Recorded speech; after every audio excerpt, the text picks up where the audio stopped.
You're listening to The Library, and this is Jason Tandro. This is a show where we discuss fanfiction and fanfiction authors. And today, we're really focusing more on the latter part of that introduction there.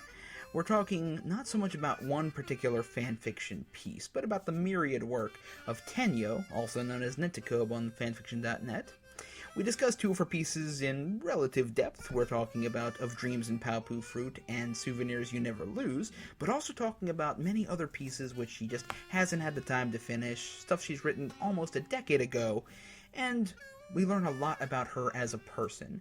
Our interview kind of went all over the rails, so prepare for a few diversions along the way to discussing fanfiction itself. But I had the pleasure to chat with this woman today, and it'll give you an idea of who she is as a person behind the pen. Let's take a listen to the interview. So, I'm just going to go ahead and, like I said, I'm just going to let you introduce yourself for starters, because you have many names, and I don't think I can pronounce half of them. Well, hi, I'm Amanda. That's my real name that people in the world outside the internet call me anyways. I usually go by the name of Tennyo, on multiple forums. I know like on livestream.net, I go by Tennyo, and I know as far as fanfiction is concerned, I did at one point used to post on the Genesis Awards forum, and I do believe I also used Tennyo there.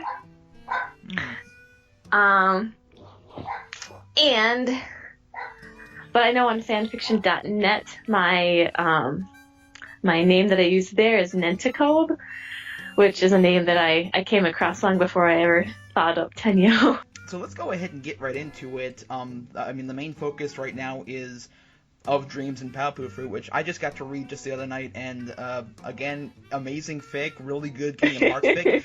The problem is I've come across a lot of Kingdom Hearts fic, but you tend to run across the same stuff. There's always, Riku doing his thing, or it's always Kairi and Sora, and you do have that, but you made it more about Kairi and about her side of the story, and I really liked seeing that you're giving extra life to those scenes which you might have forgotten about, but really tie the games together. Go ahead and tell us a bit about what made you think about doing that. Well, it's been a very long time since I wrote that story. Let's see, I think I wrote that story when I was like 19, so that would be like 11 years ago, or maybe I was 20. Because I played Kingdom Hearts not until after I graduated high school, so I think I was like 19 or whatever when I first played it. And I think that I was really interested in kind of finding out her story, because since like Sora is the main character and Riku was so popular, we never really see anybody give attention to Kairi, and I just kind of felt like you never get to see people give too much attention to the female characters. And I know that in popular media that's getting better nowadays, but I know even back then when I was younger, I kind of felt that there was a lack of female characters, or a focus on what the women are going through. So I guess that maybe I had feminist intentions, even though back then I don't think I really realized that. But, from that perspective, being, a girl who liked to play video games and, a lot of media that have, culturally, for a long time considered to be something that only men like. And even back then, I guess, it's changed nowadays. Now we know that lots of women like these, and there have been reports that, women between the ages of, 18 and 35 are like, comprise like one of the biggest groups of gamers that they're by, studies or polls that have been conducted. So it's definitely growing, or at the very least it's getting more attention, and people are actually realizing that women do like this stuff, and maybe we do need better with female characters. So I was going to say, if there was ever a game that really had a devoted female fan base, Kingdom Hearts is it. I kind of fell out of the Kingdom Hearts fandom after I played Kingdom Hearts 2, because when Square Enix kind of did that thing where you had to buy like 5 different consoles just to like get the whole story so you could play each game. And I'm like, who has the money for that? Like, I was bad enough that they had Chain of Memories on, like the Game Boy Advance, which I never did play that because I'm like, I don't have the money for Game Boy Advance, and it's probably the only game on that handheld console that I'll ever play. I did buy a PSP, so I played Crisis Core, and then I actually did get Birth by Sleep, but I actually didn't get very far in Birth by Sleep for some reason. I'm not really quite sure. But I kind of lost interest. But then it's like they released like the 356 or whatever it is, 2 days, and then there was like the Dream Drop Distance, and I feel like every single one was like on a new console or handheld for that matter, which I would prefer to like just sit looking at a big TV. So I kind of fell out of that because I'm just like, who has the money to buy like 5 different handheld consoles? They're like a couple $100 each. I certainly didn't. I totally get you there. Like, for me, it was just I was so frustrated where I'll read Game Informer and I'll see a new advertisement for a new Kingdom Hearts game, and it's not 3. We've been waiting almost 10 years on part 3. It's getting as bad as Half-Life. And it wasn't even that, it really wasn't even that bothered me. Like, I guess as far as I'm concerned, I don't really care what kind of titles they give to their games, but I'm just like, I can't follow this plotline anymore because it's just really expensive. Disney at least had easy to follow plots back in the day, right? Yeah. I mean, if they would have kept everything like together, like if they had kept, if Chain of Memories had been like a PS2 game, I would have been able to play that because I had a PS2, and so then there would have been 3 Kingdom Hearts games on there, and then when you moved to the PS3, if they maybe would have kept things together like on the PS3, or if they needed to go to Nintendo, have everything all be together on Nintendo, like maybe them all on the Wii or all on one console, but everything was different. Like, in order to play the game, you had to have a Game Boy Advance, and then you had to have a PSP, and then you had to get a DS, but you also had to, and that was like when you had like a PS2, and finally they have all the games on like the PS3, but there's a part of me that I bought like the remix, the 1.5 remix, but I haven't even played all of it yet. But, so back to the story itself. Yeah, sorry, I went on a tangent, didn't I? No, I mean, I'm right there with you, but I mean, it's easy to start talking about, the series, just kind of, we get into it. But as far as the story itself, I mean, again, I really, really like that you, again, kind of connected the first game and the second, and gave us that new perspective. Now, one thing I want to comment on, you actually have a separate chapter. Chapter 2 is just a scene that you kind of cut out. That you said kind of interrupted the flow there. I mean, what did you like go through the story and when you were writing it you were like, this doesn't really fit, or what kind of happened there? I'm trying to remember from back then. I think it just plain didn't fit because I wanted the story to be about Kairi, and then I kind of went on this tangent about when she was stuck in Sora's heart, and I just didn't. I really did feel like it interrupted the flow of the story because I wanted the whole thing to just be about what's happening to her in the direct aftermath of the first game. And so just giving too much backstory. And not only that, but I kind of realized people are reading this, they're going to know half of this already anyways. Like, I know I gave some explanation into backstory simply because I'm kind of pedantic like that. Even though I know that the people who are reading it probably already know all this stuff, I just kind of felt like I wanted to throw it in there to maybe give more emphasis as to how it affects what's going on in the here and now. But yeah, her being like, the details about when she was like, a part of Sora, when her heart was in Sora, just kind of didn't fit the flow because it was completely not necessary. It was a very nice scene. I mean, I really liked reading it. I actually got a chance to, look at it, and I said, I've read the story, but I want to see this extra scene. And the writing in it is just as good as everything else in the rest of the story. Very powerful, emotive language. You really nail that sensation of kind of being in that moment. So, I mean, a very, very good scene. I'm glad you at least gave us that chunk after the fact, because it was a fun read. Well, I think that's why I put it there, because I remember being very proud of what I wrote. Like, oh, I really like this. But I'm like, I have no way to make this fit into a story. So I just decided to just post it there because I'm like, well, I wrote it. I don't want to just trash it and forget that it exists and it never gets to be read. So that's why I think back then I thought that I was being funny. Like, well, here's the deleted scene, like you would find on a DVD. I thought that I was so clever back then. It's probably not really that funny. But I don't know. I was really proud of that part, but it just didn't fit in the story. That's the thing about writing. You can write something. It could be the greatest thing you ever write in your entire life, like that one scene. But if it doesn't match the flow of the rest of your story, it doesn't matter how great that scene is. People aren't gonna see it that way if it doesn't fit. Exactly. Stephen King refers to it as, I can't remember the exact phrase he uses, but he says, like, getting rid of your beloved children or something like that, where you have to, like, cut things out that don't really fit, Well, I've always heard it referred to as cut the fat. Like, I've taken writing courses where they're like, cut the fat. Even if you absolutely love this one sequence, is it necessary? Does it hurt or hinder the plot? Or are you just going on a tangent that's going to lose people? It's kind of like, just cut out what's not necessary. Otherwise, you might lose your audience. Tolkien and George R.R. Martin were really, really bad at that, but, they're allowed to because they're the masters of their craft. And if I start bashing Tolkien's writing, I'm probably going to lose a lot of fans, so I probably should stop talking right now.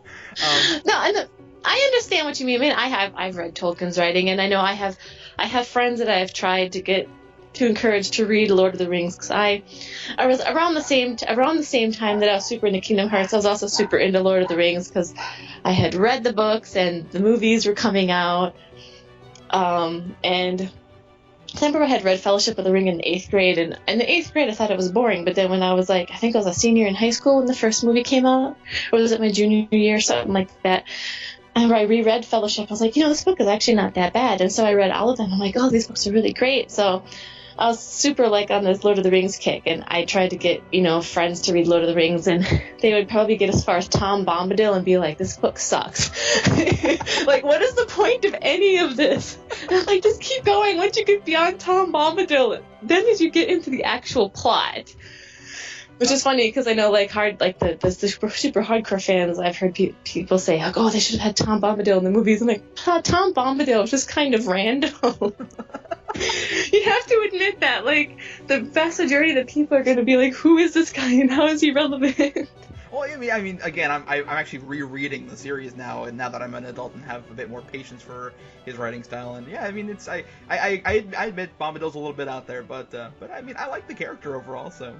I mean, yeah, he's a fun character, and I have to say I did enjoy that part of the book. With the Lord of the Rings trilogy themselves, I don't think there's a single part of it that I really disliked, but when you try to think of it in terms of a movie that's supposed to appeal to the mainstream masses, Tom Bombadil is just not a good idea. Well, it's funny we should be talking about the guy who pretty much says everything in song, because the next story I want to talk about is something that I haven't had a chance to finish reading yet. I started reading a bit, and I kind of got sidetracked by other baby-related things, but your other completed fic is a song. It's just really sad that both my completed fics are so short. I have longer fics up on fanfiction.net, but they're not completed, and I haven't touched them in 6 years. But yeah, so a song fic. Well, yeah, I've never really run across those before. I mean, I browse fanfiction regularly. I don't think people don't really do them anymore, especially because I think the fanfiction.net no longer allows them to be posted. I don't think they deleted stuff that was already on there, but I don't think they allow them to be posted anymore because it is technically a copyright infringement because you're putting down the lyrics of an entire song. But I remember back when I was late teens, early 20s, I read a lot of fan fiction. I remember songfics were pretty popular, at least in the fandoms that I was into. Mm-hmm. You basically just take the lyrics to a song and try to make them fit around a story. You imagine in your head, this could be a music video. So where in the music video would, this line of the song would be good for this part of the music video. That's kind of the way I envisioned it. But no, I don't think they're very popular anymore because fanfiction.net, I think, did put the axe on allowing any more of them to be uploaded. You ever consider doing, any AMVs or stuff like that?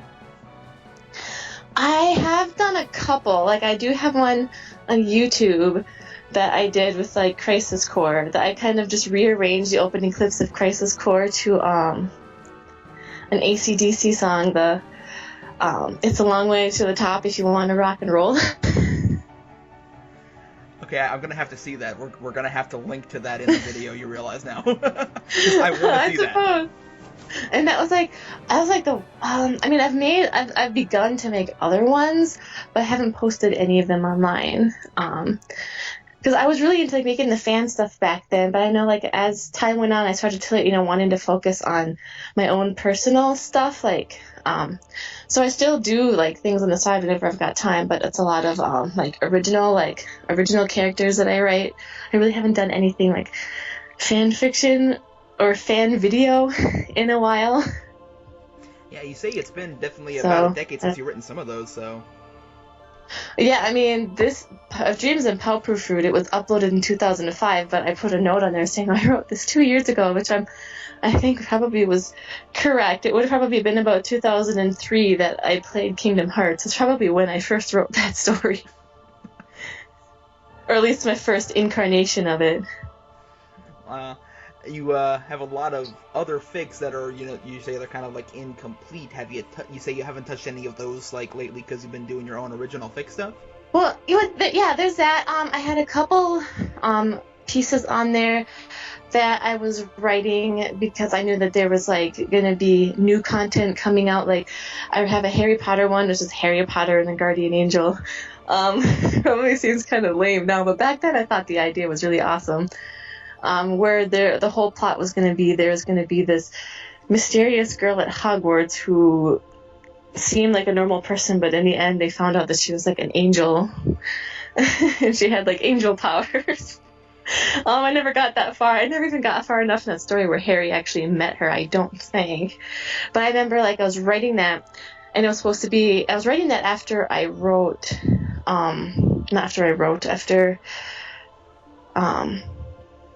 no, it was, because when did Goblet of Fire come out? I think I was still in high school.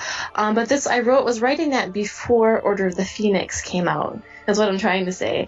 And when Order of the Phoenix eventually came out, I was like, well, now I can't keep writing this because now here's the real book about what's actually happening during Year 5.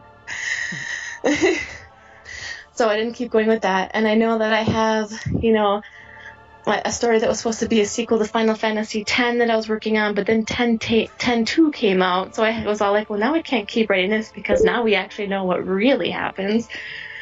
I know some people who would say yours is probably better than what actually happened. Well, I mean, I didn't dislike 10-2, it was cute, but it was a really odd plot choice for a sequel to 10. Yeah. I do have to say, I mean, I thought it was cute and the gameplay is fun, but as a sequel to 10, I was like, they made some odd choices. I'll just put it like that. I don't think anyone's going to say this is a great, strong feminist piece, Oh, 10-2? Yeah. Yeah, probably not. I will admit that there were a few scenes in there that, even back then, like, because back then I really didn't know anything about, like feminism or women's representation. I was like 19. But even back then I remember like there's the hot spring scene and like the massage scene. I was like, hey, these are weird. And now you've got Lightning running around in a cat suit in the last game, so that's good. I heard about that. I haven't played Lightning Returns, which is probably really bad. And I didn't even get a chance to play 13 too, which I really enjoyed 13. Like, I really enjoyed Lightning as a character, but for some reason when the sequels came out, I don't know, I somehow lost interest to play them. 13-2 is very good. I have heard that, and I actually do own it because I found a copy at Half Price Books. I just haven't taken the time to play it yet. When you do, it'll suck you in there, definitely. Continuing on the topic, because I mean this is actually probably a really big hot button issue nowadays in gaming with the whole Gamergate fiasco, and I don't want to start a whole debate here necessarily, but I mean, what do you think, as far as your personal ideas of what feminism is, what do you think is a really good example of a good feminist game? I mean, what do you think represents women really well? I realize it's probably a tall order. It is a tall order. There is one game that I would love to point out because I think that it had a really strong female character and it had a really strong relationship between like two female characters, but at the same time, the main character was dressed in like clothing that really didn't make very much sense for what she was doing. So I remember playing Heavenly Sword a while ago, and I actually really enjoyed that, and it was a quick game to get through, and it was a lot of fun to play. The part of me wish I still owned it, but I like traded it in to like GameStop or something for credit. But I remember thinking that, Noriko was, was a fairly strong character, and they didn't like bog it down with like any sort of romance, even though the evil king guy was kind of being pervy on her, but whatever, he was just kind of weird. But, Noriko herself I thought she was pretty badass. And then there's like another female character that like had like this kind of like gun type thing that shot arrows, kind of like a crossbow, but I think it was slightly different.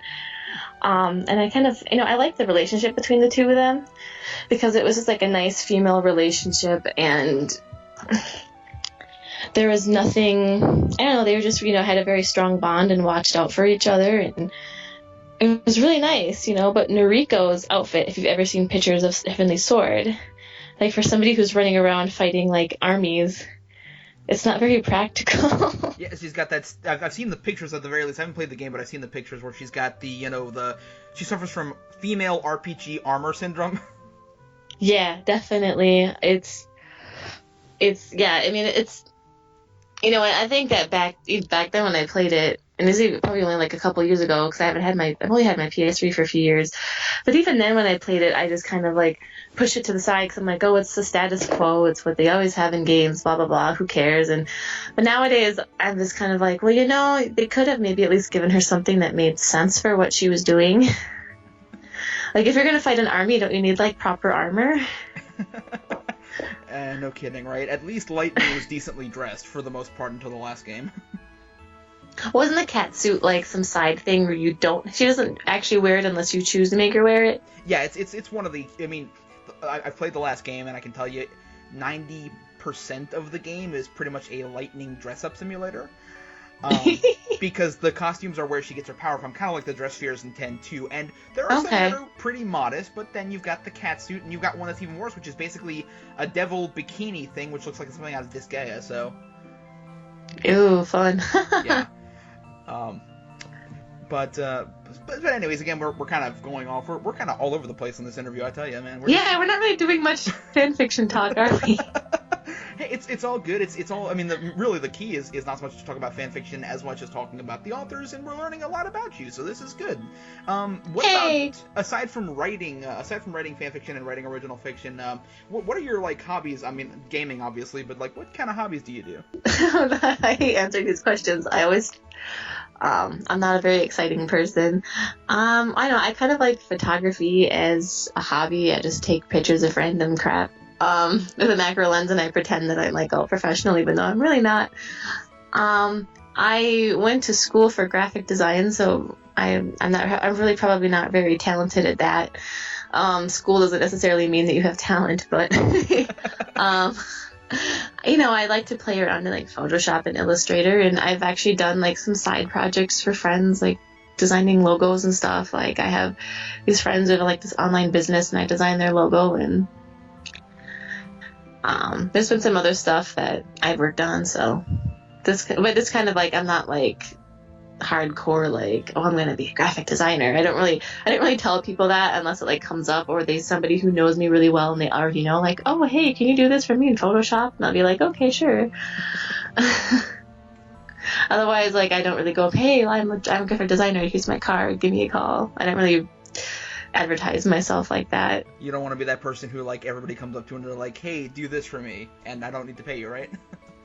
Oh, that's the thing too. It's like people think that like graphic design, like, oh, you're my cousin, so you'll make my wedding invitations for free, right? And it's like, no, I won't. It's like you really should pay that, and if you don't want to pay me because I'm your relative, then go find somebody else and pay them. So at least somebody is like getting paid for their work like they should be.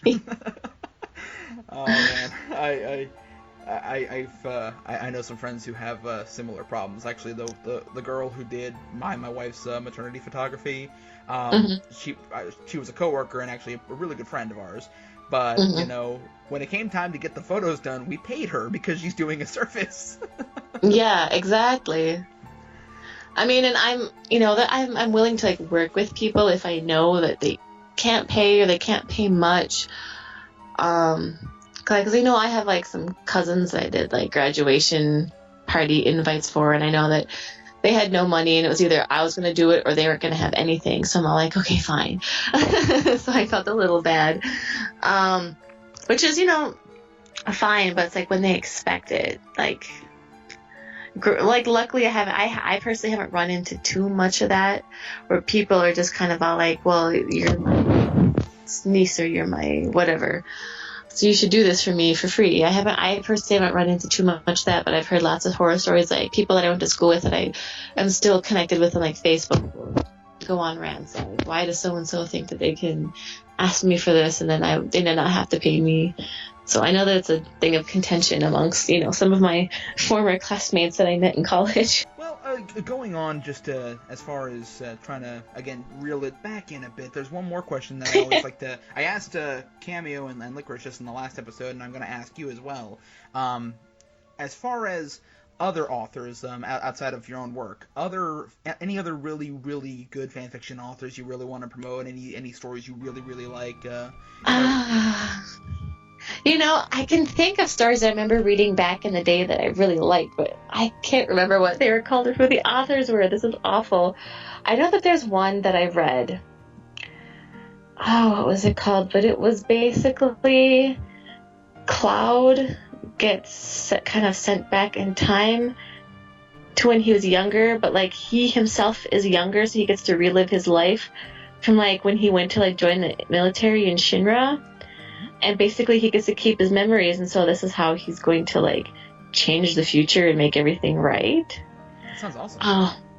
Oh, it was so good. Like it was hilarious too, like because some of the stuff that they have happen, especially with already established characters. Like I remember, since he has all his life experiences, he tested well, so like he got the attention of the Turks because they're like, oh, how is he so smart? But then he wanted to join soldier, so he knew what he had to do to go the extra mile to qualify for soldier, which I don't really know if that really works within the context of the games. But I don't know, maybe I was willing to just go with it. Yeah, I remember it was really funny because like there was Reno who was like younger and I think still like a cadet Turk or something, I can't remember at the time, and he kind of like became friends with Cloud, which is funny because imagine Cloud and Reno being friends. Once More with Feeling by Elusor Mineld. It's on I have it on my fanfiction.net profile. If you go under my fave stories, it's Once More with Feeling. That's what it's called. Once More with Feeling. That's hilarious because that's also the name of a Buffy episode. Then perhaps that's what it came from. It's been the story was first published in 2009. So it's been like 6 years. But it was pretty good. I remember. I don't know whether or not it's complete. It doesn't have the little marker on it to mark it as complete. Because I remember back when I read it back in the day, it wasn't complete yet, and I think that's how I kind of didn't keep going because a long time went by before it was completed, which is, my problem with some of my stories. Like when I go to my stories, I have one story. What is it? Like my story. Let's see. Oh, my Breaking the Unknown Laws stories. Back in 2004, I had 2 comments from someone saying, please update soon. And in 2007, I had one person saying, no, I love your story, but it's been years since you updated. Please update the story. Please, oh, please, oh, please. And I think I first published the story back in 2003. And then like 4 years later, the person says that. And now it's been like 8 years later, and I still haven't updated. I remember because some of these comments, like I haven't logged into so long. I'm glad that I had like my password. I somehow, for some reason, have my password memorized for this site, so I can always log in. But these are like comments that I don't know if I ever saw these comments. And I took like when I was looking over my stuff after I was talking to you about doing this, I was like, oh my god, these people left me these comments saying please update, and it was like 8 years ago. Oops. I kind of feel bad because I've been there where you read a story and it's so great, but the author like abandons the story. And I used to always think, oh, I'm never going to be that person, but I am that person. I abandoned like 3 of my stories. It's like, writing is so much more work than people think it is. Like, I remember I had these story ideas and think, oh, I'm going to get this done in like 2 months. And so like, no, you're not. You probably never can get that done because some of these, not, story ideas, it's like, it's like you have to, if you wanted to do that, you have to do like NaNoWriMo every month, like 50,000 words. Drive yourself crazy. And then your stories would probably be crap because, you write so fast. You mentioned NaNoWriMo. Did you ever participate in that? I have participated. I never won. I'm like, I think I got like 20-some thousand words one year, but I mean, I enjoy going to like the write-ins where you hang out with people, but it's just, I'm just so busy and like I can't sit there and force myself to write like 50,000 words in 1 month, which I don't really know what that says about me as an author. Maybe that just means I'm doomed or something. I don't know. You write at your own pace. I mean, there's a whole author thing that says, you should be writing 500 words a day, every day, without any excuse. But, everybody writes at their own pace. I would rather an author take their time to write and write something worth reading than push out a bunch of stuff that maybe isn't the greatest. And I have to admit, I'm kind of guilty of that myself because I push out these Shinra Inc. and stories, and they're only kind of good. So, it's like if you're writing something and you're taking a lot of time with it, you're going to have a better product. And that's why I think I like NaNoWriMo. I mean, I actually did it this time around. I only got the word count because I was writing an autobiography, and I don't think that really counts, because you can write about your own life a lot easier than actually creating a new story. So, I mean, I think that there's nothing wrong with writing a little bit at a time. As long as the work is worth reading. And again, these stories you say you wrote, you were talking to me, you were like, oh man, I wrote these 10 years ago, I wonder if they're any good. I gotta tell you, the story I read was amazing, and that was a great piece of writing, and I'm really glad I got to read it. When I reread that story, it's like in the first time in like 10 years, like yesterday. And I remember like seeing so many grammar errors. Like back then, I actually thought that was okay. Like I think that there's this one time where I said should of instead of should have, and I'm like, please tell me that I was not one of those types of people that actually did should of instead of should have. But I guess back then I did it. Like I'm reading through the story. I'm like, oh, that's wrong. That's really terrible grammar. I hate the way that's worded. I hate that sentence. But like 10 years ago, I guess I thought that was good writing. Of course, back then, 10 years ago, I also tried to pretend that I was Tolkien. I was on my like Lord of the Rings kick, which is kind of when I started really finding out that I enjoyed writing. Everything I wrote, I kind of tried to mimic Tolkien, which I'm like, I kind of fail at that style of writing. So I throw in like these like weird words, and because I'm like, well, that was what Tolkien would do. So if Tolkien would write that, it must be good writing. I'm like, no, that's not necessarily. Tolkien just it fit in his story, and he actually knew how to do it. Doesn't mean that I do. Well, it's all about making your own style there, because, I mean, Tolkien, as we discussed earlier, he's a very wordy fellow, and, I mean, if you can be wordy and you can do it well and keep your own style, by all means do it, but I think that you reached the right level of word there, because, I mean, it didn't feel like an info dump, and I mentioned that in my review of it. You gave us just enough description, and, yeah, there was a couple of grammatical errors. The one that stood out to me was, like, you used the word impaled, referring to water balloons, and that was yeah. But, I mean, yeah. Again, those are minor details. I'm not one of those people who are going to sit there and look at a fic and go, oh, this is wrong, and this is wrong, and this is... I'm not a school teacher. I'm a fellow author. I'm trying to read a story, and you tell it very well. Oh, thank you. Which ones? Oh, yeah, we never really talked much about my Harry Potter songfic. I went on a tangent about other things, didn't I? Hey, you know what? Like I say, this is your time, and we've been kind of getting a nice round picture of you. What about that story, though? I mean, what made you think of doing the song fic? Just out of curiosity, just so I can kind of see what led you to it. You know, what were you thinking at the time? I think that I was just curious to try one because, like I said, back when I wrote, the Souvenirs You Never Lose, which which is from a Goo Goo Dolls song, which is, lyrics from the song. And I did Name by the Goo Goo Dolls because the Goo Goo Dolls was a band that I was obsessed with in high school. I had pictures of them in my locker, and I went to see them in concert. I think they were like my first real concert when I was like 16. I went to see the Goo Goo Dolls, the Minnesota State Fair.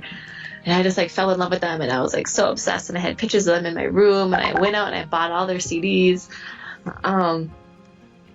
And every time they're on TV, I made sure I taped it because, a lot of people still had VCRs. So I would like tape it, and I was just super obsessed with them. So, and when songfics were still allowed on fanfiction.net, I'll have to double check and see whether or not I'm right or wrong about them not being allowed. I could just be saying that, and I'm totally wrong. But I think I remember seeing something where they said they won't accept them anymore. But, it kind of makes sense because it's really blatant copyright infringement. But I just kind of wanted to give it a try because, I love the Goo Goo Dolls. I really liked Harry Potter. And I think I just basically wanted to write something set to a Goo Goo Doll song. It was really my main motivation. And I did Name because I liked the Souvenirs You Never Lose. I kind of thought, well, that could be fitting of Harry and everything that he's gone through. And so I kind of made up my idea I tried to make this one I tried to be as vague as possible. I think I was, because when I wrote this, obviously the Harry Potter series wasn't over yet, so I don't think I wanted to be too specific. So I wanted it to be something that could still happen, because even though we didn't know what was going to happen yet. And that's basically I think that I kind of went through a phase, or I think I maybe still kind of have this phase where I kind of do enjoy info dumping, even though I know it's bad. So I try really hard not to do too much of it.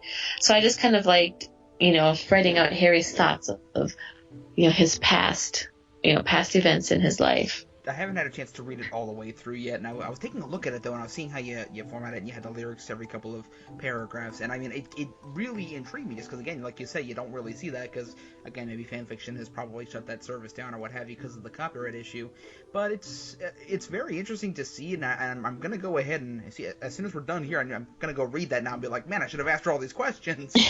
You should, have you heard this song before? To be perfectly honest, I am not that familiar with the Goo Goo Dolls, so I really haven't. Well, Name was like their big hit that like made them famous, like mainstream famous. It was like from back in the 90s, so you'll have to go look it up. Like they had like like the John Resnick, the lead singer's got like the long 90s hair, and it's a really pretty song though.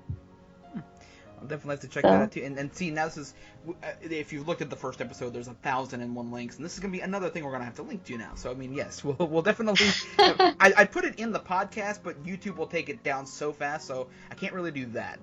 But as far as the stories you've written there of Dreams and Papafoot and the other story there, the Souvenirs You Never Lose, the two complete ones, so to speak, I mean, I've had a chance to read the first one. I really cannot wait to see the second one.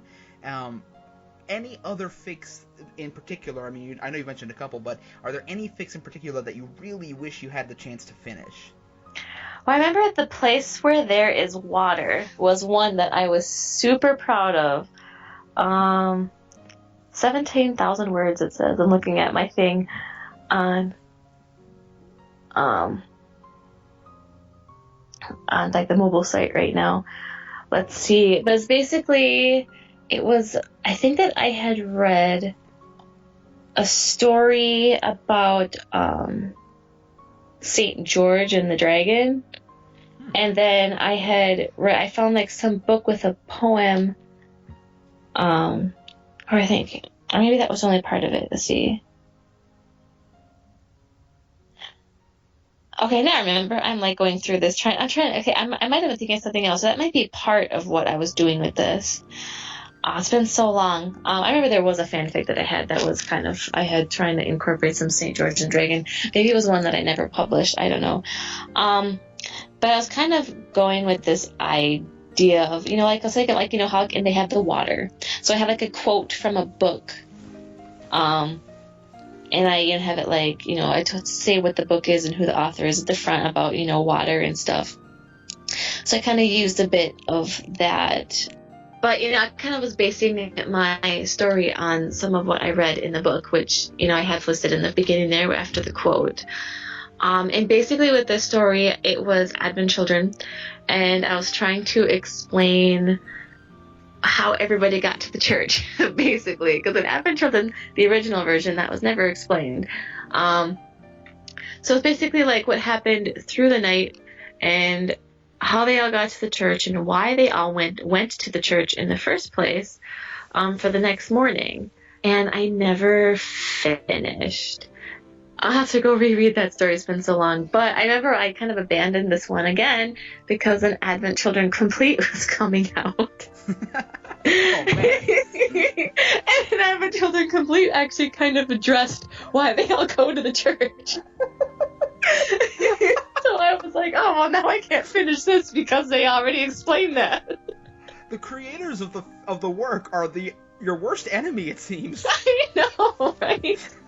Oh my goodness. I just need to start writing fan fiction that's like not a direct sequel to something, I guess. I think that was my problem. I really wanted to see a direct sequel, so I'm all like, well, I can't wait. I'm just start making up crap all by my own. If it makes you feel better, there was a really long self-contained fan fiction I was reading once. This was back, I think, before fanfiction.net was really popular. We're talking like 2001, I think it was, called Feathers in the Maelstrom. It was on its own site, and the guy was writing it, and it was a direct sequel to Final Fantasy VII.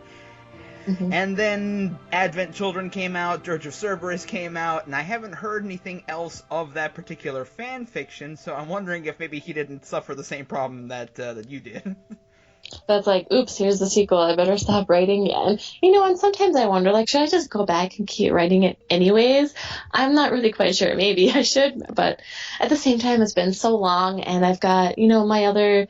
life is so busy as it is that I can barely write my own original pieces.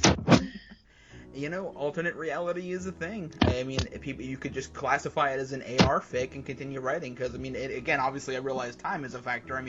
I've got a 6-month-old baby and a wife and a job, so I know how hard it is to find time to write, but, if it's something that you feel like you want to finish, I'd say, yeah, let's go ahead and finish those pieces. Well, I feel like the one that I might be the most inclined to work on, maybe partly because it's not a direct sequel. It was Original Sin, because it was supposed to be a Final Fantasy X story. I have it labeled as a 10-2 because I kind of incorporated some characters that were introduced in 10-2, but it's supposed to be like the Machina War that caused the rise of sin, and how like the Aeons came to be, and like the faith and stuff.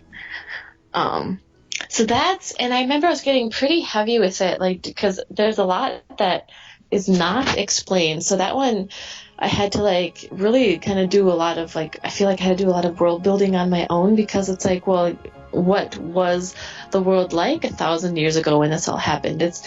There's been some explanation, but not a ton.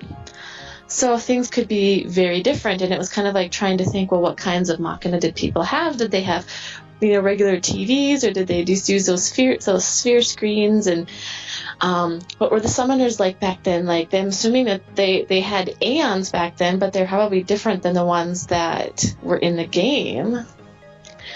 And because the ones in the game, I think that were created as a product of the war. So before the war, they wouldn't have existed. So there was completely new Aeons, and that was kind of the idea that I ran with. And, characters like, I had like Unalesca, because obviously she was important in the Machina War. Like, what exactly was she going through? And I was kind of trying to tie characters together. I think also because in 10-2, there was the one thing about 10-2's plot that did kind of bother me a little bit was nothing was really connected. It was kind of like this random story, and I've always been a huge fan of like a really tight continuity. I don't really like it when authors throw out just like random crap in a story that has nothing to do with anything. Like, oh, this is happening to the main characters just because they're the main characters. It's like, what? And is there a reason? Is there a reason why Shuyin looked like Tidus? Is there a reason why they found this sphere so it could find its way to Yuna, you know. And I know that there's apparently in like an Ultimania Omega like supplemental book that explains why Shireen looks like Tidus, but I'm kind of sitting there like, can Square Enix stop, you know, with the lazy story writing and thinking, oh, we'll just throw it into a side book that's only ever going to be published in Japanese? You know, it's like, put it in the actual story itself. Otherwise, how is that canon, you know? Just throw it in the actual story. I don't want to, like, have to get someone to translate some Japanese book so I can be like, oh, well, this is what really happened. This is why. Okay, that makes sense. Well, no, you didn't put it in the actual story, so how does it matter? I was basically trying to just, you know, kind of tie everything together. And I sincerely hope, this is my wish for you, I sincerely hope that when Final Fantasy X-3 comes out, they don't randomly explain that part of the story. Well, I actually wouldn't mind if they did, because who knows if I'm probably never going to get around to writing Original Sin. I don't think that really got, well, I think I got some people reading it, I guess. I don't know. I mean, I don't know if I ever actually will touch any of these stories again. But, I mean, I'm just saying that, like, I think of all of them, that's probably the one that I'm the most likely to try to write again, because of the fact that, you know, there isn't already a sequel that explains what I was trying to explain. Well, you know, I mean, maybe people listen to this and they're like, start reading that story, and then they'll be clamoring you and sending a bunch of messages and saying, hey, please update this. I know, right? But anyways, the conversation, I think, has sufficiently gone full circle. It took a couple of loops, but I think we're back down to where we kind of started at there. So, last segment here, just to kind of wrap things up. We already kind of did shout outs earlier in the podcast here, but just final thought, final message as far as to other writers, you know, any advice you want to give to anybody else who's trying their hand at fanfiction, doing writing in general, any tips you want to give? Well, I guess my tip is to keep in mind that the first draft is not the final draft. Like you had mentioned earlier about, you know, just take your time. But at the same time, if you take too much time, you don't ever get anything written. Like, I have an original story that, you know, I'd love to finish one day, and I actually have aspirations of trying to finish and get published as a real novel, but I feel like I've rewritten the beginning chapter like 5 times until I had to stop and say, well, you know, I haven't finished the rest of it yet. Why don't I just get my first draft done, and then I can make changes after that? Because when you actually get the content out there, your first draft, yes, it's going to be crap, but now you go in and you change it and make it not suck anymore. So it's like basically just, you know, don't feel that you have to churn out a masterpiece on your first try. Don't, like, if you're writing your first draft and it's just awful, just keep going, because there's so many like published authors out there where their first drafts were awful. Like, I think like the first draft of one of the Harry Potter books got leaked online. Like this is like when J.K. Rowling first wrote it out before it started going through the editing process and her making changes, like her first initial draft. And I remember people were like, well, that's just awful. But that's because it's the first draft. The first draft is going to be awful. That's definitely some good advice right there, and I think it ties in perfectly with everything else we've been discussing here as far as, you know, pacing and you know, completing work and so forth like that. So I want to thank you so much for your time. I mean, I know here we've kind of not really stayed on topic the entire time, but I think the benefit is we've gotten to learn a lot about you. We know a lot about who you are and what kind of stuff you're into. So I would say it's been a pretty good interview. Any final words before we part out? I don't know, I guess thanks. It's been fun. It's, you know, I kind of enjoyed it, and it kind of, I don't know, I guess this is all kind of making me want to go start doing some writing again. Well, I'm sure your fans will be grateful if that does happen there, but anyways, I do want to thank you again for the time, and we will see you around again. The stories that we mentioned today are of Dreams and Paopu Fruit, and the other one was Souvenirs You Never Lose, and we've mentioned about 13 other fanfictions aside from that, all by Tennyo. Oh, not that many. Well, they weren't all by you, but yeah. But thank you so much for listening, and we'll see you next time on the library. Yeah, see ya.